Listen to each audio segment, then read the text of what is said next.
ఆయన మాటల మాంత్రికుడు కాదు. ప్రాసలతో పబ్లిక్ ను ఆకట్టుకుని రంజింపజేయడం అస్సలు చేతకాని పనిమంతుడు.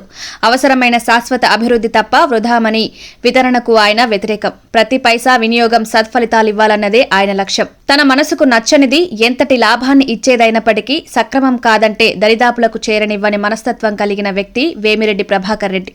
10వ తరగతి పరీక్షల్లో జిల్లా టాపర్లపై చదువులకు స్తోమత లేని విద్యార్థులకు వేమిరెడ్డి ప్రభాకర్ రెడ్డి ఇంటి గడప తాకితే మరో మాట లేకుండా ఉన్నత విద్యకు నగదును అందించేవారు వేమిరెడ్డి.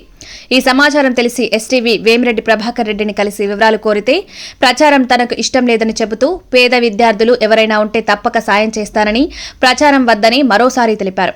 ప్రచారానికి దూరంగా ఉండే వేమిరెడ్డి ప్రభాకర్ రెడ్డి ఇప్పుడు ప్రజలతో ప్రసార మాధ్యమాల మధ్య క్షణం తీరిక లేకుండా పూర్తి స్థాయి పొలిటికల్ లీడర్ గా మారిపోయారు.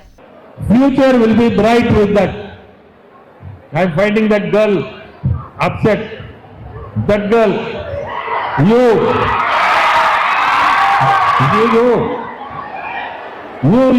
looking back. Why are you feeling upset?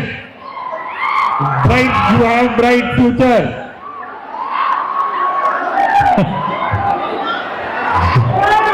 Nominated పోస్టులతో రాజకీయాలు చేసిన వీపీఆర్ ప్రత్యక్ష ఎన్నికల్లో దిగేందుకు సిద్దమయ్యారు. పూర్తి స్థాయి పొలిటికల్ లీడర్గా ఎలా విజయం సాధిస్తారో వేచి చూడాలి.